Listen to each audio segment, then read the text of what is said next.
ಸಾಮಾನ್ಯವಾಗಿ ಅತ್ತೆ ಮಾವಂದಿರು ಈ ತರಹದ್ದಕ್ಕೆಲ್ಲ ತಲೆ ಕೆಡಿಸಿಕೊಳ್ಳಲ್ಲ, ಆದ್ರೆ ಇವತ್ತು ಒಬ್ಬ ಮಾವನೇ ಎಲ್ಲವನ್ನೂ ಬಿಚ್ಚಿಟ್ಟಿದ್ದಾನೆ. ಮನೆಯಲ್ಲಿ ಅತ್ತೆ ಮತ್ತು ಸೊಸೆ ಮಧ್ಯೆ ದಿನಾಲೂ ಭೀಕರ ಜಗಳ. ಮಗ ನೋಡಿದ್ರೆ ದುಡಿಯೋಕೆ ಅಂತ ದುಬೈಗೆ ಹೋಗಿದ್ದಾನೆ. ಇತ್ತ ಮನೆಯಲ್ಲಿ ಜಗಳ ತಡೆಯಲಾರದ ಮಾವ ಒಂದು ದಿನ ಸೊಸೆಯ ಕಿವಿಯಲ್ಲಿ ಒಂದು ಮಾತು ಹೇಳಿದ.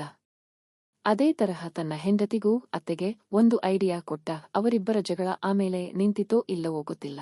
ಆದ್ರೆ ಆ ಮಾವನಿಗೆ ಇದರಿಂದ ಒಂದು ಕಡೆ ಸಣ್ಣ ತೊಂದರೆಯೂ ಆಯ್ತು, ಇನ್ನೊಂದು ಕಡೆ ಲಾಭವೂ ಆಯ್ತು. ಏನೋ ಒಂಥರ ವಿಚಿತ್ರ ಘಟನೆಗಳು ನಡೆದು ಹೋದವು. ಆದ್ರೆ ಆಗಿದ್ದೇನು ಅಂತ ನಾವೇ ಪೂರ್ತಿಯಾಗಿ ಓದಿ ನೋಡೋಣ. ಮೇಡಂ, ಸದ್ಯಕ್ಕೆ ನನ್ನ ಹೆಸರು ಆನಂದ್ ಅಂತ ಇರಲಿ. ನನ್ನ ಅಸಲಿ ಹೆಸರು ಹೇಳೋಕೆ ಆಗದ ಪರಿಸ್ಥಿತಿಯಲ್ಲಿದ್ದೀನಿ. ನಾನು ಸರ್ಕಾರಿ ಕೆಲಸದಲ್ಲಿದ್ದೀನಿ. ರಿಟೈರ್ ಆಗೋಕೆ ಇನ್ನೂ ಬರೀ 1 ವರ್ಷ ಅಷ್ಟೇ ಬಾಕಿಯಿದೆ. ನನಗೆ 2 ಮಕ್ಕಳು. ಮಗಳು ಗಂಡನ ಜೊತೆ ವಿದೇಶದಲ್ಲಿ ಸೆಟಲ್ ಆಗಿದ್ದಾಳೆ. ಮಗ ಇಲ್ಲೇ ಓದಿದ್ದು, ಅವನಿಗೆ ಇಲ್ಲೇ ಬೆಂಗಳೂರಿನಲ್ಲೇ ಕೆಲಸ ಮಾಡಬೇಕು ಅನ್ನೋ ಆಸೆ ಇತ್ತು. ಓದೋ ಟೈಮ್ನಲ್ಲೇ ಅವನು ಕಾಲೇಜಿನಲ್ಲಿದ್ದ ಒಂದು ಹುಡುಗಿಯನ್ನು ಜೀವಕ್ಕಿಂತ ಹೆಚ್ಚಾಗಿ ಪ್ರೀತಿಸಿದ್ದ. ಓದು ಮುಗಿದ ತಕ್ಷಣ ಮನೆಯಲ್ಲಿ ಎಲ್ಲರ ಹತ್ತಿರ ಬಂದು ಹೇಳಿದ, ನಾನು ಅವಳನ್ನೇ ಮದುವೆಯಾಗೋದು ಅಂತ. ಆ ಹುಡುಗಿಯ ಮನೆ ಕಡೆ ಆರ್ಥಿಕವಾಗಿ ಅಷ್ಟೊಂದು ಶ್ರೀಮಂತರೇನೂ ಆಗಿರಲಿಲ್ಲ. ಇದು ನನ್ನ ಹೆಂಡತಿಗೆ ಅಷ್ಟಾಗಿ ಇಷ್ಟ ಆಗಲಿಲ್ಲ. ಯಾಕಂದ್ರೆ ನನ್ನ ಹೆಂಡತಿ ಮನೆತನದ ಗೌರವ, ಶ್ರೀಮಂತಿಕೆ ಅಂತ ನೋಡೋ ಸ್ವಭಾವದವಳು. ಹಾಗಾಗಿ ಅವಳು ಮದುವೆಗೆ ಬಲವಾಗಿ ವಿರೋಧ ಮಾಡಿದಳು. ಆದ್ರೆ ನಾನು ಆ ಹುಡುಗಿಯನ್ನು ನೋಡಿದಾಗ ಅವಳು ಅತಿ ಸುಂದರಿಯಾಗಿದ್ದಳು. ನನ್ನ ಮಗನಿಗಿಂತ 100 ಪಟ್ಟು ಹೆಚ್ಚು ಕಳೆ ಇದ್ದ ಹುಡುಗಿ ಅವಳು. ಅಷ್ಟು ಚಂದ ಇರೋ ಹುಡುಗಿಯನ್ನು ಯಾವ ಗಂಡಸಾದ್ರೂ ಇಷ್ಟಪಡ್ತಾನೆ ಅಲ್ವಾ? ಹಾಗಾಗಿ ಮಗ ಹಠ ಹಿಡಿದಿದ್ದರಲ್ಲಿ ತಪ್ಪಿಲ್ಲ ಅಂತ ನನಗೆ ಅನಿಸಿತು. ನಾನು ಸುಮ್ಮನೆ ಹೆಂಡತಿಯನ್ನು ರೇಗಿಸೋಕೆ ಅಂತ ಅಂದೆ. ಹೇಗಿದ್ರೂ ನಿನ್ನ ಕಡೆಯವರ ಮುಖದ ಕಳೆನೇ ಅವನಿಗೆ ಬಂದಿರೋದು. ಅವನೇನು ಅಷ್ಟೊಂದು ಹ್ಯಾಂಡ್ಸಮ್ ಆಗಿಲ್ಲ. ಅಂಥದ್ರಲ್ಲಿ ಅಷ್ಟು ಸುಂದರವಾದ ಹುಡುಗಿ ಇವನನ್ನು ಲವ್ ಮಾಡಿದ್ದಾಳೆ. ಅವಳ ಜೊತೆಯಾದ್ರೂ ಅವನ ಜೀವನ ಚೆನ್ನಾಗಿರಲಿ ಬಿಡು. ನನಗಂತೂ ಇಂಥದ್ದೇ ಸಿಕ್ಕಿದ್ದು ಅಂತ ತಮಾಷೆ ಮಾಡಿದೆ. ಅಷ್ಟೇ, ನನ್ನ ಹೆಂಡತಿ ಉರಿದು ಬಿದ್ದಳು. ಆಹಾ! ಸೊಸೆಯ ಅಂದ ನೋಡಿದ ತಕ್ಷಣ ಇವರಿಗೆ ಎಲ್ಲಿಲ್ಲದ ಪ್ರೀತಿ ಉಕ್ಕಿ ಬರ್ತಿದೆ. ನನಗೆ ಇದು ಇಷ್ಟ ಇಲ್ಲ. ಅತಿಯಾದ ಅಂದ ಇರೋ ಹುಡುಗಿಯರು ಒಂಥರ ದೆವ್ವದ ಹಾಗೆ, ಮನೆಗೆ ಬಂದ್ರೆ ಬರೀ ತೊಂದರೆನೇ ಅಂದಳು. ನಾನು ಅವಳಿಗೆ ಸಮಾಧಾನ ಮಾಡ್ತಾ, ಅದೆಲ್ಲ ನಿನ್ನ ಭ್ರಮೆ, ಸುಮ್ಮನೆ ಇಲ್ಲದ ಸಬೂಬು ಹೇಳಿ ಮಗನ ಮದುವೆ ಮುರಿಯಬೇಡ, ಅವನು ಹೇಗೋ ಸಂತೋಷವಾಗಿರಲಿ ಅಂದೆ. ಹಾಗೋ ಹೀಗೋ ಹೆಂಡತಿಯ ಮನಸ್ಸು ಒಪ್ಪಿಸಿ ಮದುವೆ ಮಾಡಿಸಿದೆವು. ಮದುವೆಯಾಗಿ 1 ವರ್ಷ ಕಳೆಯೋಷ್ಟರಲ್ಲಿ ಮಗನಿಗೆ ದುಬೈನಲ್ಲಿ ಒಳ್ಳೆ ಸಂಬಳದ ಕೆಲಸ ಸಿಕ್ಕಿತು. ಸದ್ಯಕ್ಕೆ ಹೆಂಡತಿಯನ್ನು ಜೊತೆಗೆ ಕರ್ಕೊಂಡು ಹೋಗೋಕೆ ಆಗುತ್ತಿರಲಿಲ್ಲ. ಆ ಹುಡುಗಿಗೂ ಮುಂದೆ ಓದೋ ಆಸೆ ಇರಲಿಲ್ಲ. ಮನೆಯಲ್ಲೇ ಇದ್ದು ಮನೆ ಕೆಲಸ ಮಾಡಿಕೊಂಡಿರೋದು ಇಷ್ಟ ಇತ್ತು. ಹಾಗಾಗಿ ಮಗ ಅಷ್ಟರಲ್ಲೇ ದುಬೈಗೆ ಹೊರಟು ಹೋದ. ಆದ್ರೆ ಮಗ ಹೋದ ತಕ್ಷಣ ನನ್ನ ಹೆಂಡತಿಯ ಅಸಲಿ ಮುಖ ಹೊರಗೆ ಬರೋಕೆ ಶುರುವಾಯ್ತು. ಸಣ್ಣ ಪುಟ್ಟ ವಿಷಯಕ್ಕೂ ಇಬ್ಬರ ಮಧ್ಯೆ ದಿನಾ ಜಗಳ. ಇದರಲ್ಲಿ ಹೆಚ್ಚಾಗಿ ನನ್ನ ಹೆಂಡತಿಯದ್ದೇ ತಪ್ಪು ಇರ್ತಿತ್ತು. ಅವಳಿಗೆ ಸಿಟ್ಟು ಜಾಸ್ತಿ. ಸೊಸೆ ತುಂಬಾನೇ ಬುದ್ಧಿವಂತ ಹಾಗೂ ಎಲ್ಲರನ್ನೂ ಪ್ರೀತಿಸೋ ಹುಡುಗಿ. ನನ್ನನ್ನು ತುಂಬಾ ಚೆನ್ನಾಗಿ ನೋಡಿಕೊಳ್ತಿದ್ದಳು. ನಾನು ಏನು ಕೇಳಿದ್ರೂ ತಕ್ಷಣ ಮಾಡಿಕೊಡ್ತಿದ್ದಳು. ಎಲ್ಲದಕ್ಕೂ ಸಹಾಯ ಮಾಡ್ತಿದ್ದಳು. ಸೊಸೆ ಎಷ್ಟೇ ಒಳ್ಳೆಯವಳಾಗಿದ್ರೂ ನನ್ನ ಹೆಂಡತಿ ಒಮ್ಮೆ ಜಗಳ ಶುರು ಮಾಡಿದ್ರೆ ಅವಳಿಗೆ ಎದುರು ಮಾತಾಡೋ ನಾಲಿಗೆ ಸೊಸೆಗೂ ಇತ್ತು. ಮಗ ವಿದೇಶಕ್ಕೆ ಹೋದಾಗಿನಿಂದ ಈ ದಿನದ ಜಗಳ ನನಗೆ ದೊಡ್ಡ ತಲೆನೋವಾಗಿ ಪರಿಣಮಿಸಿತು. ಇಬ್ಬರಿಗೂ ಬುದ್ಧಿ ಹೇಳಿ ಸಾಕಾಯ್ತು. ಯಾರೂ ಕೇಳ್ತಿರಲಿಲ್ಲ. ಆಮೇಲೆ ನನಗೆ ಒಂದು ಐಡಿಯಾ ಬಂತು. ನನ್ನ ಹೆಂಡತಿ ಇಷ್ಟು ದಿನ ಮನೆಯಲ್ಲೇ ಸುಮ್ಮನೆ ಕೂತಿದ್ಲು.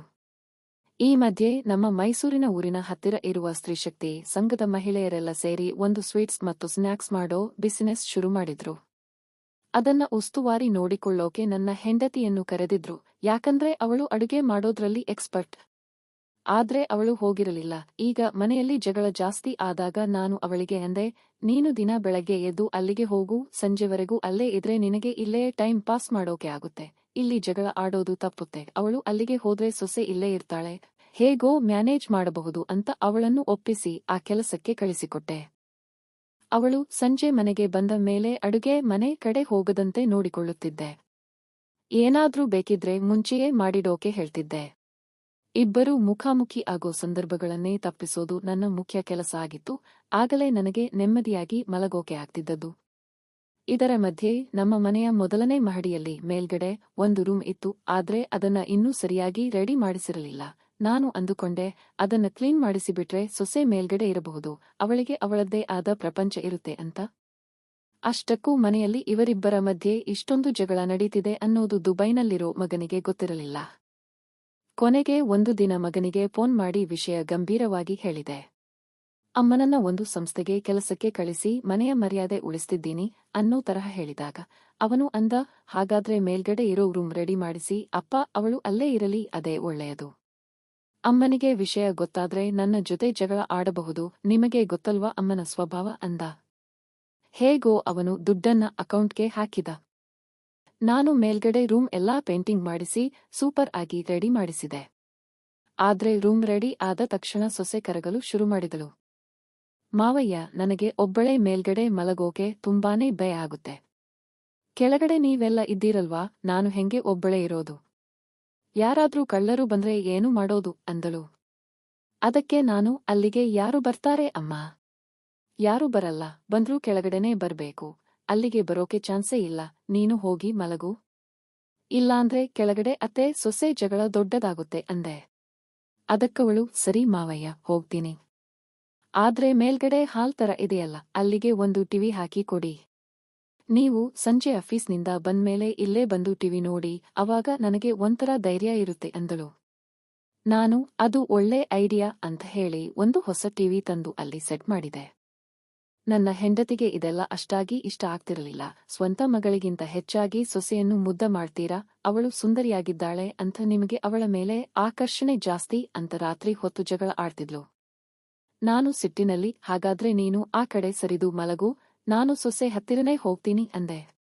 ತಕ್ಷಣ ಅವಳು, ಅಯ್ಯೋ, ನಾನು ಆ ಅರ್ಥದಲ್ಲಿ ಹೇಳಲಿಲ್ಲ, ನಿಮಗೆ ನನ್ನ ಮೇಲಷ್ಟೇ ಪ್ರೀತಿ ಇರೋದು ಅಂತ ನನಗೆ ಗೊತ್ತು.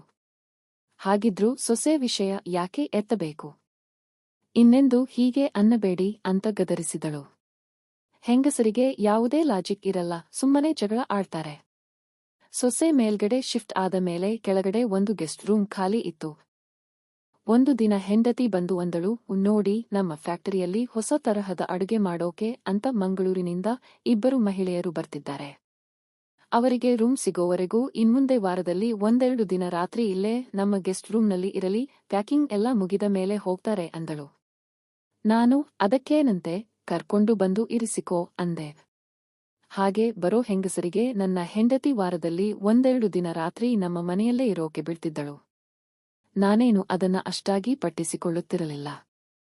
ಅವರು ಬರೋ ದಿನಗಳಲ್ಲೇ ನಾನು ಹೆಚ್ಚಾಗಿ ಮೇಲ್ಗಡೆ ಸೊಸೆ ರೂಮ್ನಲ್ಲೇ ಟಿವಿ ನೋಡ್ತಾ ಕಾಲ ಕಳಿಸಿ ಆಮೇಲೆ ಕೆಳಗೆ ಬರ್ತಿದ್ದೆ. ಅಡುಗೆಯನ್ನು ಅವರೇ ಮಾಡ್ಕೊಳ್ತಿದ್ರು. ಕೆಲವೊಮ್ಮೆ ಸೊಸೆಗೆ ರಾತ್ರಿ ಊಟ ತಗೊಂಡು ನಾನೇ ಮೇಲಕ್ಕೆ ಹೋಗ್ತಿದ್ದೆ, ಇಬ್ಬರೂ ಅಲ್ಲೇ ಕೂತು ಊಟ ಮಾಡ್ತಿದ್ವಿ. ಒಂದು ದಿನ ಬಂದಿದ್ದ ಒಬ್ಬ ಹೆಂಗಸು ನನ್ನ ಹೆಂಡತಿಯನ್ನ ಕೇಳಿದಳು, ಅಲ್ಲಮ್ಮ, ಮಾವ ಮತ್ತು ಸೊಸೆ ಇಬ್ಬರೂ ಮೇಲ್ಗಡೆನೇ ಇರೋದಾ? ಅಲ್ಲಿ ಬೇರೆ ಅಡುಗೆ ಮನೆ ಇದೆಯಾ ಅಂತ.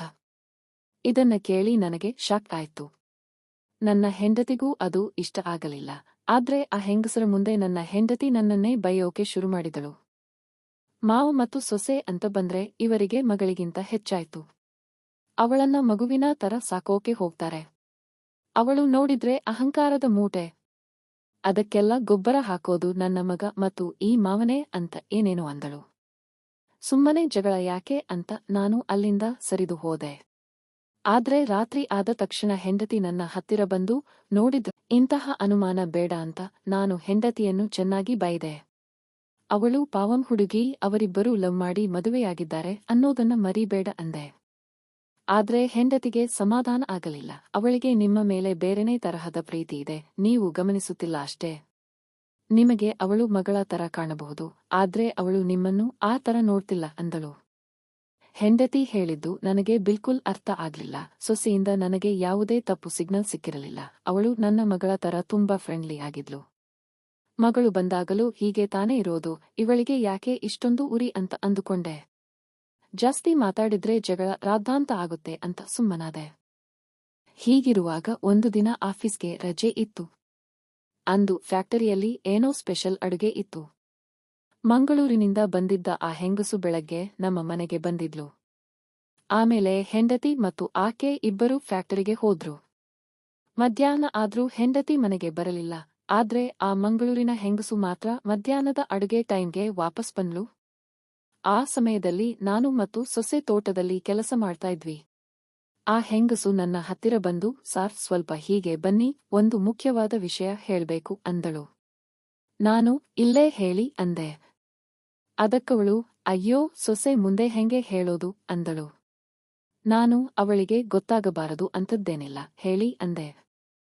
ಆಗ ಆ ಹೆಂಗಸು ಅಂದಳು, ಇವತ್ತು ಫ್ಯಾಕ್ಟರಿಯಲ್ಲಿ ದೊಡ್ಡ ಗಲಾಟೆ ಆಯ್ತು ಸಾರ್.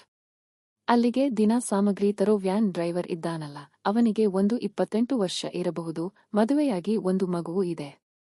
ಇವತ್ತು ಅವನ ಹೆಂಡತಿ ಫ್ಯಾಕ್ಟರಿಗೆ ಬಂದು ದೊಡ್ಡ ಜಗಳ ಆಡಿದಳು. ನಿಮ್ಮ ಹೆಂಡತಿಗೂ ಆ ಡ್ರೈವರ್ಗೂ ಏನೋ ಅಕ್ರಮ ಸಂಬಂಧ ಇದೆ ಅಂತ ಅವಳು ಬಂದು ರಂಪಾಟ ಮಾಡಿದಳು. ನನ್ನ ಗಂಡನನ್ನು ನನಗೆ ವಾಪಸ್ ಕೊಡಿ ಅಂತ ಕಿರುಚಾಡಿದಳು. ನಿಮ್ಮ ಹೆಂಡತಿ ನೋಡಿದ್ರೆ ಅವನು ನನ್ನ ಮಗನ ತರ ಅಂತ ಹೇಳ್ತಿದ್ದಾಳೆ, ಆದ್ರೆ ಆ ಡ್ರೈವರ್ ಹೆಂಡತಿ ನಂಬುತ್ತಿಲ್ಲ. ಕೊನೆಗೆ ಎಲ್ಲರೂ ಸೇರಿ ಸಮಾಧಾನ ಮಾಡಿ ಕಳಿಸಿದ್ರು. ನಿಮ್ಮ ಹೆಂಡತಿಗೆ ತುಂಬಾ ಬೇಜಾರಾಗಿದೆ. ಬಹುಶಃ ಅವಳು ತಪ್ಪು ಮಾಡಿಲ್ಲದೇ ಇರಬಹುದು. ಮನೆಗೆ ಬಂದು ನಿಮ್ಮ ಹತ್ತಿರ ಹೇಳ್ತಾಳೋ ಇಲ್ವೋ ಅಂತ ನಾನು ಮುಂಚಿತವಾಗಿಯೇ ನಿಮಗೆ ವಿಷಯ ತಿಳಿಸ್ತಿದ್ದೀನಿ ಅಂತ ಹೇಳಿ ಅವಳು ಹೊರಟು ಹೋದಳು. ಆಗಲೇ ನನಗೂ ಸೊಸೆಗೂ ಇಂತಹ ಒಂದು ಘಟನೆ ನಡೆದಿದೆ ಅಂತ ಗೊತ್ತಾಗಿದ್ದು. ಆದ್ರೆ ಬೇರೆಯವರನ್ನ ಇಷ್ಟೊಂದು ತಪ್ಪು ತಿಳಿಯೋ ನನ್ನ ಹೆಂಡತಿ ಈ ತರಹದ ಕೆಲಸ ಮಾಡ್ತಾಳ ಅಂತ ನನಗೆ ನಂಬೋಕೆ ಆಗಲಿಲ್ಲ. ಆ ಡ್ರೈವರ್ ವಿಷಯ ಅವಳು ಎಂದೂ ಮನೆಯಲ್ಲಿ ಹೇಳಿರಲಿಲ್ಲ. ನನ್ನ ಹತ್ತಿರ ಯಾವಾಗಲೂ ಪ್ರೀತಿಯಿಂದ ಇರೋ ಹೆಂಡತಿ ತಪ್ಪು ಮಾಡಿರಲ್ಲ. ಜನ ಸುಮ್ಮನೆ ಆ ತರಹ ಮಾತಾಡ್ತಿರಬಹುದು ಅಂತ ಅಂದುಕೊಂಡೆ. ಸಂಜೆ ಹೆಂಡತಿ ಮನೆಗೆ ಬಂದ ತಕ್ಷಣ ನಾನು ಈ ವಿಷಯ ಕೇಳೋಕೆ ಮುಂಚೆಯೇ ಅವಳೇ ಅಂದಳು, ಅದೆಲ್ಲ ಆ ಹುಡುಗಿಯ ತಪ್ಪು ತಿಳುವಳಿಕೆ ಅಷ್ಟೇ. ನಾನು ಕೆಲಸದ ವಿಷಯಕ್ಕೆ ಅವನಿಗೆ ಕೆಲವೊಮ್ಮೆ ಫೋನ್ ಮಾಡ್ತಿದ್ದೆ, ಅದಕ್ಕೆ ಅವಳು ಜಗಳ ಆಡಿದ್ದಾಳೆ ಅಂದಳು. ನಾನು, ಸರಿ ಸಾರಮ್ಮ, ಇನ್ಮುಂದೆ ಅವನಿಗೆ ನೀನು ಫೋನ್ ಮಾಡಬೇಡ, ಅಲ್ಲಿ ಬೇರೆ ಗಂಡಸರಿದ್ದಾರಲ್ಲ ಅವರು ಫೋನ್ ಮಾಡ್ಲಿ ಅಂದೆ. ಅದಕ್ಕೆ ಅವಳು ತಲೆ ಆಡಿಸಿದಳು. ಸೊಸೆ ಪಕ್ಕದ ಗೋಡೆ ಮರೆಯಲ್ಲಿ ನಿಂತು ಇದೆಲ್ಲವನ್ನೂ ಕೇಳ್ತಿದ್ದಳು. ಆಮೇಲೆ ನನ್ನನ್ನ ಸನ್ನೆ ಮಾಡಿ ಕರೆದಳು. ನಾನು ಹೋದಾಗ ಅಂದಳು, ಮಾವಯ್ಯ, ಇದರಲ್ಲಿ ಏನೋ ನಿಜ ಇದೆ. ಅಮ್ಮ ಅವನ ಜೊತೆ ಫೋನ್ನಲ್ಲಿ ಕೊಂಚ ಮುದ್ದಾಗಿ ಮಾತಾಡೋದನ್ನ ನಾನು ಕೇಳಿದ್ದೀನಿ. ನೀವು ಆಫೀಸ್ಗೆ ಹೋದಾಗ ಅಮ್ಮ ಫೋನ್ನಲ್ಲಿ ರೊಮ್ಯಾಂಟಿಕ್ ಆಗಿ ಮಾತಾಡ್ತಿದ್ರು. ನಾನು ನಿಮ್ಮ ಜೊತೆನೇ ಮಾತಾಡ್ತಿದ್ದಾರೆ ಅಂದುಕೊಂಡಿದ್ದೆ, ಆದ್ರೆ ಇವತ್ತು ಗೊತ್ತಾಯ್ತು ಅದು ಬೇರೆ ಯಾರೋ ಅಂತ. ಗಂಡನ ಜೊತೆ ಮಾತಾಡಿದ ಹಾಗೆ ಸಿಸಿಕೊಳ್ತಾ ಮಾತಾಡ್ತಿದ್ರು ಅಂದಳು. ಇದನ್ನೆಲ್ಲ ಕೇಳಿ ನನಗೆ ನಿಜಕ್ಕೂ ಅನುಮಾನ ಶುರುವಾಯ್ತು. ಆದ್ರೆ ಮನೆಯಲ್ಲಿ ದೊಡ್ಡ ಗಲಾಟೆ ಮಾಡೋ ಶಕ್ತಿ ನನಗಿರಲಿಲ್ಲ. 2-3 ದಿನ ಕಳೆದ ಮೇಲೆ ಒಂದು ದಿನ ಸಂಜೆ ಆ ಡ್ರೈವರ್ ಹೆಂಡತಿ ನೇರವಾಗಿ ನಮ್ಮ ಮನೆಗೆ ಬಂದುಬಿಟ್ಟಳು. ಅವಳು ಬಂದು ಎಲ್ಲವನ್ನೂ ನನ್ನ ಮುಂದೆ ಬಿಚ್ಚಿಟ್ಟಳು. ಆ ಸಮಯದಲ್ಲಿ ನನ್ನ ಹೆಂಡತಿ ಮತ್ತು ಸೊಸೆ ಇಬ್ಬರೂ ಅಲ್ಲೇ ಇದ್ದರು. ಸಾರ್, ನೀವು ಅಂದುಕೊಂಡ ಹಾಗೆ ಇಲ್ಲವಿದು. ಇವರಿಬ್ಬರು ರಾತ್ರಿ ಇಡೀ ಫೋನ್ ಮಾಡ್ತಾರೆ, ಮೆಸೇಜ್ ಮಾಡ್ತಾರೆ. ಬೇಕಿದ್ರೆ ಈ ಸ್ಕ್ರೀನ್ಶಾಟ್ ನೋಡಿ ಅಂತ ಮೊಬೈಲ್ ತೋರಿಸಿದಳು. ನಾನು ನೋಡಿ ಶಾಕ್ ಆದೆ. ಅದೆಲ್ಲ ನನ್ನ ಹೆಂಡತಿಯ ಮೊಬೈಲ್ ನಂಬರ್ನಿಂದಲೇ ಹೋಗಿತ್ತು. ಅಷ್ಟೇ ಅಲ್ಲ, ಕೆಲವು ಕಾಲ್ ರೆಕಾರ್ಡಿಂಗ್ಸ್ ಕೂಡ ಪ್ಲೇ ಮಾಡಿ ತೋರಿಸಿದಳು. ಅದರಲ್ಲಿ ನನ್ನ ಹೆಂಡತಿ ಆ ಡ್ರೈವರ್ಗೆ ಹೇಳ್ತಿದ್ದಳು, ನನಗೆ ನನ್ನ ಗಂಡನ ಮೇಲೆ ಪ್ರೀತಿ ಇದೆ, ನಾವಿಬ್ಬರೂ ಚೆನ್ನಾಗೇ ಇದ್ದೀವಿ. ಆದ್ರೆ ನಿನ್ನನ್ನು ನೋಡಿದಾಗಿನಿಂದ ಏನೋ ಒಂಥರ ಮಿಸ್ಸಿಂಗ್ ಫೀಲಿಂಗ್. ನಿನ್ನನ್ನು ನೋಡಿದಾಗ ನಾನು ಮೊದಲು ಗಮನಿಸಿದ್ದೆ ನಿನ್ನ ಟೈಟ್ ಆದ ಪ್ಯಾಂಟ್. ನೀನು ಆ ತರಹ ಪ್ಯಾಂಟ್ ಹಾಕೊಂಡು ಬಂದಾಗ ನನಗೆ ನಿನ್ನ ಮೇಲೆ ಆಕರ್ಷಣೆ ಜಾಸ್ತಿ ಆಯ್ತು ಅಂತಿದ್ಲು. ಅದಕ್ಕೆ ಆ ಡ್ರೈವರ್ ಯಾಕೆ ಅಕ್ಕ ಹಂಗೆ ಅಂತ ಕೇಳ್ತಿದ್ದ. ಅದಕ್ಕೆ ನನ್ನ ಹೆಂಡತಿ, ಅದು ಬಂದು ಮದುವೆಯಾದ ಹೊಸದ್ರಲ್ಲಿ ನನ್ನ ಗಂಡ ಕೂಡ ಅದೇ ತರಹ ಟೈಟ್ ಜೀನ್ಸ್ ಪ್ಯಾಂಟ್ ಹಾಕ್ತಿದ್ರು. ಆಗೆಲ್ಲ ನನಗೆ ಒಂಥರ ಕ್ರೇಜ್ ಇರ್ತಿತ್ತು. ನನ್ನ ಗಂಡನಲ್ಲಿ ಏನೋ ಒಂದು ವಿಚಿತ್ರ ತಾಕತ್ತು ಅಡಗಿದೆ ಅನ್ನೋ ಫೀಲಿಂಗ್ ಇರ್ತಿತ್ತು. ಅದು ನಿಜ ಕೂಡ ಆಗಿತ್ತು. ಆದ್ರೆ ನೀನು ಬಂದ ಮೇಲೆ ನನಗೆ ಆ ಹಳೇ ದಿನಗಳು ನೆನಪಾದವು. ನಂಗೆ ನಿನ್ನ ಈ ಯಂಗ್ ಲುಕ್ ತುಂಬಾ ಇಷ್ಟ ಆಯ್ತು. ಇಷ್ಟು ವರ್ಷ ಮನೆಯಲ್ಲೇ ಸುಮ್ಮನೆ ಕೂತು ಬೋರ್ ಆಗಿತ್ತು. ನನ್ನ ಗಂಡನಿಗೆ ಎಲ್ಲೂ ಲಾಂಗ್ ಟ್ರಾನ್ಸ್ಫರ್ ಸಿಗಲೇ ಇಲ್ಲ, ಸಿಕ್ಕಿದ್ರೂ ಬೆಳಗ್ಗೆ ಹೋಗಿ ಸಂಜೆ ಬರೋ ತರಹ ಇತ್ತು. ಅವರು ಸ್ವಲ್ಪ ದಿನ ದೂರ ಇದ್ದಿದ್ರೆ ನನ್ನ ಲೈಫ್ನಲ್ಲಿ ಏನಾದ್ರೂ ಹೊಸ ಪ್ರಯತ್ನ ಮಾಡಬಹುದಿತ್ತು. ಕೊನೆಗೆ ಅವರೇ ನನ್ನನ್ನು ಈ ಕೆಲಸಕ್ಕೆ ಕಳಿಸಿದ್ರು. ಸೊಸೆ ಜೊತೆ ಜಗಳ ಆಡಿದ್ದಕ್ಕೆ ನನಗೆ ಒಳ್ಳೆದ ಬಿಡು. ನೀನು ನಿನ್ನ ಹೆಂಡತಿಯನ್ನು ನೋಡ್ಕೋ, ಆದ್ರೆ ನನ್ನ ಮೇಲೂ ನಿನ್ನ ಕಣ್ಣಿರಲಿ ಅಂತ ಹೇಳ್ತಿದ್ಲು. ಅದಕ್ಕೆ ಆ ಡ್ರೈವರ್ ಖುಷಿಯಿಂದ ನನಗೂ 150% ಒಪ್ಪಿಗೆ ಅಕ್ಕ, ಮದುವೆಯಾಗಿ ನನಗೂ ಲೈಫ್ ಬೋರ್ ಆಗ್ತಿತ್ತು ಅಂತ ಮಾತಾಡಿದ್ದ ರೆಕಾರ್ಡಿಂಗ್ ಅದು. ಇಂತಹ ಎಷ್ಟೋ ರೆಕಾರ್ಡಿಂಗ್ಗಳು ಆ ಹುಡುಗಿ ಹತ್ತಿರ ಇತ್ತು. ಸತ್ಯ ಗೊತ್ತಾದ ತಕ್ಷಣ ನಾನು ಹೆಂಡತಿಯನ್ನು ತರಾಟೆಗೆ ತಗೊಂಡೆ. ಅವಳು ಒಪ್ಪಿಕೊಂಡಳು. ಅವನನ್ನು ನೋಡಿದಾಗ ಲವ್ ಆಯ್ತು ಅಂತ ಹೇಳಿದಳು. ಅವರಿಬ್ಬರು ಸಿಗೋದಕ್ಕೆ ಟೌನ್ನಲ್ಲಿರೋ ಆ ಡ್ರೈವರ್ ಫ್ರೆಂಡ್ಸ್ ರೂಮ್ಗೆ ಹೋಗ್ತಿದ್ರಂತೆ. ಹೆಂಡತಿ ಒಬ್ಬಳೇ ಬೇರೆ ಗಾಡಿಯಲ್ಲಿ ಹೋಗ್ತಿದ್ಲು. ಇವನು ಅಲ್ಲಿಗೆ ಬರ್ತಿದ್ದ. ಒಟ್ಟಿನಲ್ಲಿ ಹೆಂಡತಿ ನನ್ನನ್ನು ಮ್ಯಾನೇಜ್ ಮಾಡಿ ಅವನನ್ನು ಮ್ಯಾನೇಜ್ ಮಾಡ್ತಾ ಲೈಫ್ ಎಂಜಾಯ್ ಮಾಡ್ತಿದ್ಲು. ಬುದ್ಧಿವಂತೆಯಾದ ಆ ಡ್ರೈವರ್ ಹೆಂಡತಿ ಇದನ್ನ ಪತ್ತೆ ಮಾಡದೇ ಇದ್ದಿದ್ರೆ ಯಾರಿಗೂ ಗೊತ್ತಾಗ್ತಿರಲಿಲ್ಲ. ನನಗೆ ನಂಬೋಕೆ ಆಗ್ಲಿಲ್ಲ. ನನ್ನ ಹೆಂಡತಿ ನನ್ನ ಮೇಲೆ ತೋರಿಸ್ತಿದ್ದ ಅತಿಯಾದ ಪ್ರೀತಿಯೆಲ್ಲ ಬರೀ ನಾಟಕನ ಅಂತ ಅಂದುಕೊಂಡು ನಾನು ಮತ್ತು ಸೊಸೆ ಇಬ್ಬರೂ ತಲೆ ಮೇಲೆ ಕೈ ಹೊತ್ತು ಕೂತೆವು. ನಾನು ಆ ಡ್ರೈವರ್ ಹೆಂಡತಿಗೆ ಎಂದೆ, ಅಮ್ಮ, ಇದಕ್ಕೆ ಪರಿಹಾರ ಮಾಡೋಣ. ಇನ್ಮುಂದೆ ಅವರಿಬ್ಬರ ಮಧ್ಯೆ ಯಾವುದೇ ಕಾಂಟ್ಯಾಕ್ಟ್ ಇರಲ್ಲ. ನನ್ನ ಹೆಂಡತಿ ಕೆಲಸಕ್ಕೂ ಹೋಗಲ್ಲ, ಮನೆಯಲ್ಲೇ ಇರ್ತಾಳೆ ಅಂದೆ. ಹೆಂಡತಿಯು ಅದಕ್ಕೆ ಒಪ್ಪಿದಳು. ಆದರೆ ಆ ಹುಡುಗಿ ಅಂದಳು, ಸಾರ್, ನನ್ನ ಗಂಡ ನನಗೆ 1 ರೂಪಾಯಿ ದುಡ್ಡು ಕೊಡ್ತಿಲ್ಲ. ನಮಗೆ ಮಕ್ಕಳಿದ್ದಾರೆ, ಜೀವನ ಹೆಂಗೆ ನಡೆಸೋದು? ಇಷ್ಟೊಂದು ದುಡ್ಡಿರೋ ನಿಮ್ಮ ಹೆಂಡತಿ ನನ್ನ ಗಂಡನ ದುಡ್ಡನ್ನೆಲ್ಲ ಯಾಕೆ ಕಿತ್ಕೋಬೇಕು ಅಂತ ಕೇಳಿದಳು. ಅದಕ್ಕೆ ನನ್ನ ಹೆಂಡತಿ ಉರಿದು ಬಿದ್ದು, ನಾನು ಅವನ ಹತ್ತಿರ 1 ಪೈಸೆ ತಗೊಂಡಿಲ್ಲ. ನನ್ನ ಹತ್ತಿರನೇ ದುಡ್ಡಿದೆ. ನಾನೇ ಅವನಿಗೆ ಕೈತುಂಬಾ ದುಡ್ಡು ಕೊಡ್ತಿದ್ದೆ ಅಂದಳು. ಇದೆಲ್ಲ ದೊಡ್ಡ ಕನ್ಫ್ಯೂಷನ್ ಆಯ್ತು. ಕೊನೆಗೆ ಆ ಡ್ರೈವರ್ನನ್ನು ಅಲ್ಲಿಗೆ ಕರೆಸಿ ದುಡ್ಡಿನ ವಿಷಯ ಕೇಳಿದಾಗ ಒಂದು ಸತ್ಯ ಹೊರಗೆ ಬಂತು. ನನ್ನ ಹೆಂಡತಿ ಕೊಟ್ಟ ದುಡ್ಡು ಮತ್ತು ತನ್ನ ಸಂಬಳದ ದುಡ್ಡನ್ನೆಲ್ಲ ತಗೊಂಡು ಹೋಗಿ ಆ ಡ್ರೈವರ್ ಬೇರೆ ಎಲ್ಲೋ ಕೆಲವು ಹುಡುಗಿಯರ ಜೊತೆ ಮಜಾ ಮಾಡ್ತಿದ್ದನಂತೆ. ಅವನು ಮಾಡ್ತಿದ್ದದ್ದೇ ಈ ತರಹದ ಬಿಸಿನೆಸ್. ಇದನ್ನ ಕೇಳಿ ನನ್ನ ಹೆಂಡತಿಗೆ ದೊಡ್ಡ ಶಾಕ್ ಆಯ್ತು. ತಾನೊಬ್ಬಳೇ ಅವನ ಲೈಫ್ನಲ್ಲಿದ್ದೀನಿ ಅಂದುಕೊಂಡಿದ್ದ ಹೆಂಡತಿಗೆ ಇದು ದೊಡ್ಡ ಗ್ಯಾಂಗ್ ಅಂತ ಗೊತ್ತಾದ ತಕ್ಷಣ ಅಳು ಬಂತು. ಅವರಿಬ್ಬರ ಮಧ್ಯೆ ಅಲ್ಲೇ ಜಗಳ ಶುರುವಾಯ್ತು. ನಾನು ಅಂದೆ, ಇಲ್ಲಿ ಗಲಾಟೆ ಮಾಡಿ ಊರವರ ಮುಂದೆ ಮರ್ಯಾದೆ ತೆಗಿಬೇಡಿ, ಎಲ್ಲರೂ ಇಲ್ಲಿಂದ ಹೊರಡಿ. ಇನ್ಮುಂದೆ ಯಾರೂ ಯಾರ ಜೊತೆಯೂ ಕಾಂಟ್ಯಾಕ್ಟ್ ಇಡಬಾರದು ಅಂತ ಹೇಳಿ ಎಲ್ಲರನ್ನೂ ಕಳಿಸಿಬಿಟ್ಟೆ. ಹೊರಗೆ ಗೊತ್ತಾದ್ರೆ ದೊಡ್ಡ ಅವಮಾನ. ಆದ್ರೆ ಅವರು ಹೋದ ತಕ್ಷಣ ಸೊಸೆ ನನ್ನ ಹೆಂಡತಿಯ ಮೇಲೆ ಮುಗಿಬಿದ್ದಳು. ನೀವು ಮನುಷ್ಯ ಹೆಂಗಸ? ನಮ್ಮ ಮೇಲೆ ಇಲ್ಲದ ಸಲ್ಲದ ಅನುಮಾನ ಪಟ್ಟು ಜಗಳ ಆಡ್ತಿದ್ರಲ್ಲ, ಈಗ ನೀವೇನು ಮಾಡಿದ್ದೀರಾ ಅಂತ ನೇರ ಆಡುಭಾಷೆಯಲ್ಲಿ ತರಾಟೆಗೆ ತಗೊಂಡಳು. ಕೆಲವು ಕಠಿಣ ಪದಗಳನ್ನು ಬಳಸಿದಳು. ನಾನು ಸೊಸೆಗೆ ಅಂದೆ, ಅಮ್ಮ, ಸುಮ್ಮನಿರು, ವಿಷಯ ಹೊರಗೆ ಹೋಗದಂತೆ ನೋಡ್ಕೋಬೇಕು, ಜಗಳ ಮಾಡಬೇಡ ಅಂದೆ. ತಕ್ಷಣ ನನ್ನ ಹೆಂಡತಿ ಸೊಸೆಗೆ ಅಂದಳು, ನೋಡೇ, ನಿನ್ನ ವಯಸ್ಸಿನಲ್ಲಿ ನಿನ್ನ ಗಂಡನ ಜೊತೆ ಇರೋದು ನನಗೆ ಓಕೆ ಇತ್ತು. ಆದ್ರೆ ಲೈಫ್ನಲ್ಲಿ ಸ್ವಲ್ಪ ಬದಲಾವಣೆ ಬೇಕು ಅನ್ಸಿದಾಗ ಹಳೆ ಸಿಸ್ಟಮ್ ಕೆಲಸ ಮಾಡಲ್ಲ. ನಾನು ಸುಮ್ಮನೆ ಮನೆಯಲ್ಲೇ ಇದ್ದೆ. ಆದ್ರೆ ಇವರೇ ನನ್ನನ್ನು ಕೆಲಸಕ್ಕೆ ಕಳಿಸಿದ್ರು. ಅಲ್ಲಿ ಹೋದಾಗ ಹೊಸ ಆಪ್ಷನ್ ಸಿಕ್ತು. ಹೊಸ ಜಾಗದಲ್ಲಿ ಹೊಸ ಪ್ಲಾನ್ ಬೇಕು ಮಗಳೇ ಅಂತ ಹೇಳಿ ರೂಮ್ ಒಳಗೆ ಹೊರಟು ಹೋದಳು. ಅವತ್ತು ನನಗೆ ಅರ್ಥ ಆಯ್ತು, ಜೀವನದಲ್ಲಿ ಯಾರನ್ನೂ ಅತಿಯಾಗಿ ನಂಬಬಾರದು ಅಂತ.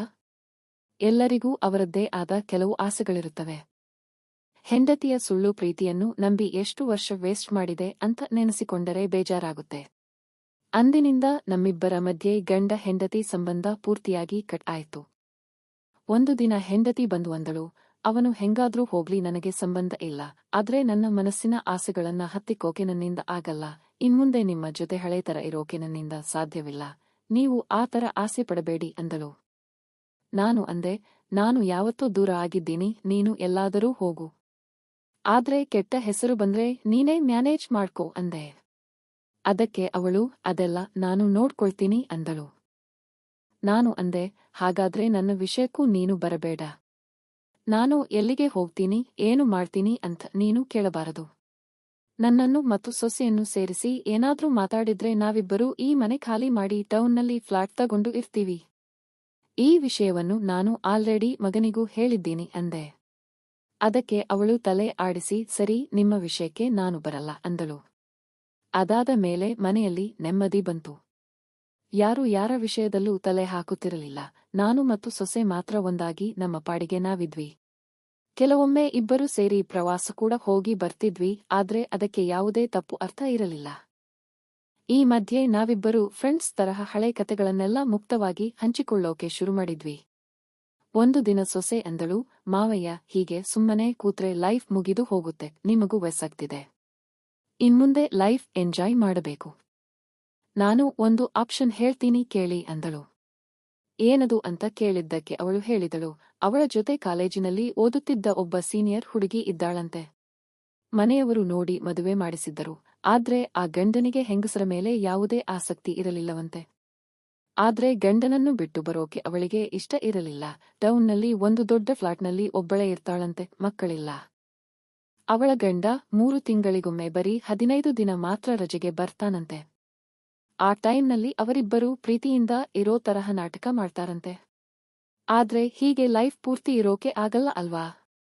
ಮದುವೆ ಮುರಿಯೋಕೆ ಗಂಡನಿಗೂ ಇಷ್ಟ ಇಲ್ಲ. ಆ ಗಂಡನಿಗೆ ತುಂಬಾ ಜನ ಫ್ರೆಂಡ್ಸ್ ಇದ್ದಾರೆ. ಆದ್ರೆ ಆ ಹುಡುಗಿಗೆ ಅವರ ಮೇಲೆ ಇಂಟರೆಸ್ಟ್ ಇಲ್ಲ. ಸೊಸೆ ಹತ್ತಿರ ಮಾತಾಡ್ತಾ ಆ ಹುಡುಗಿ ಹೇಳಿದ್ಲಂತೆ, ನನಗಿಂತ ವಯಸ್ಸಿನಲ್ಲಿ ದೊಡ್ಡವರಾಗಿರೋ ಗಂಡಸರಂದ್ರೆ ತುಂಬಾ ಇಷ್ಟ. ಆದ್ರೆ ಅಂಥವರನ್ನ ಮದುವೆಯಾಗೋಕೆ ಆಗಲ್ಲ ಅಲ್ವಾ? ನನ್ನ ಗಂಡನಿಗೂ ಈ ವಿಷಯ ಗೊತ್ತು. ಆದ್ರೆ ಅವನ ಫ್ರೆಂಡ್ಸ್ ಸರ್ಕಲ್ನಲ್ಲಿ ನಂಬಿಕಸ್ಥರು ಯಾರೂ ಇಲ್ಲ ಅಂತ ಬೇಜಾರು ಮಾಡಿಕೊಂಡಿದ್ದಳಂತೆ. ಯಾಕಂದ್ರೆ ಸೀಕ್ರೆಟ್ ಆಗಿ ಇರಬೇಕು, ಇಲ್ಲಾಂದ್ರೆ ಗೌರವ ಹೋಗುತ್ತೆ. ಈ ಕತೆ ಹೇಳಿ ಸೊಸೆ ಅಂದಳು, ಮಾವಯ್ಯ, ನೀವು ಒಂದು ಸತಿ ಹೋಗಿ ಅವಳನ್ನು ನೋಡಿ ಬನ್ನಿ, ನಿಮ್ಮ ಲೈಫ್ಗೆ ಒಂದು ಹೊಸ ಆರಂಭ ಸಿಗುತ್ತೆ, ಯಾವುದೇ ತೊಂದರೆ ಇಲ್ಲ ಅಂದಳು. ನನಗೆ ಇದೆಲ್ಲ ತುಂಬಾ ಕಾಂಪ್ಲಿಕೇಟೆಡ್ ಅನ್ಸಿತು. ಬೇಡಮ್ಮ ಅಂದರು ಸೊಸೆ ಹಠ ಮಾಡಿ. ಒಂದು ದಿನ ನನ್ನನ್ನು ಕರ್ಕೊಂಡು ಹೋಗಿ ಆ ಹುಡುಗಿಗೆ ಪರಿಚಯ ಮಾಡಿಸಿದಳು. ನೋಡಿದ ತಕ್ಷಣ ಫಸ್ಟ್ ಇಂಪ್ರೆಷನ್ ತುಂಬಾ ಚೆನ್ನಾಗಿತ್ತು. ಅವಳಿಗೂ ನಾನು ಇಷ್ಟ ಆದೆ. ನಾನು ಬರೀ ಪರಿಚಯ ಮಾಡಿಕೊಳ್ಳೋಕೆ ಅಂತ ಹೋಗಿದ್ದೆ. ಆದ್ರೆ ಸೊಸೆ ಎಂದಳು, ಮಾವಯ್ಯ, ಇವತ್ತೇ ಒಂದು ಶುಭಾರಂಭ ಮಾಡ್ಬಿಡಿ. ನಾನು ಇಲ್ಲೇ ಹೊರಗಡೆ ಇರ್ತೀನಿ, ನೀವು ಒಳಗಿನ ರೂಮ್ಗೆ ಹೋಗಿ ಅಂದಳು. ಸೊಸೆ ಮುಂದೆ ನನಗೆ ಮುಜುಗರ ಆದ್ರೂ ಅವಳೇ ನನ್ನನ್ನು ನೂಕಿ ರೂಮ್ ಒಳಗಡೆ ಕಳಿಸಿದಳು. ಅವತ್ತು ಹೇಗೋ ಒಂದು ಹೊಸ ಆರಂಭ ಆಯ್ತು. ಆಮೇಲೆ ಯಾವುದೇ ಪ್ರಾಬ್ಲಮ್ ಇರಲಿಲ್ಲ. ನಾನು ಮತ್ತು ಸೊಸೆ ಇಬ್ಬರೂ ರೆಗ್ಯುಲರ್ ಆಗಿ ಅಲ್ಲಿಗೆ ಹೋಗೋಕೆ ಶುರು ಮಾಡಿದ್ವಿ. ಒಂದು ದಿನ ಅವಳ ಗಂಡ ದುಬೈನಿಂದ ಬಂದಾಗ ನನ್ನನ್ನು ತುಂಬಾ ಪ್ರೀತಿಯಿಂದ ಬರಮಾಡಿಕೊಂಡ. ಸೊಸೆ ಪರಿಚಯ ಇದ್ದಿದ್ದರಿಂದ ಅವನಿಗೂ ಕಂಫರ್ಟಬಲ್ ಇತ್ತು. ಈಗ ಎಲ್ಲವೂ ಸ್ಮೂತ್ ಆಗಿ ನಡೀತಿದೆ. ಈಗ ನಿಜ ಹೇಳಬೇಕೆಂದರೆ ಆ ಹುಡುಗಿ ಪ್ರೆಗ್ನೆಂಟ್ ಆಗಿದ್ದಾಳೆ. ವಿಶೇಷ ಇದೆ. ಅದು ಹೇಗೆ ಅಂತ ನಿಮಗೆ ಈಗಾಗ್ಲೇ ಅರ್ಥ ಆಗಿರುತ್ತೆ ಅಲ್ವಾ?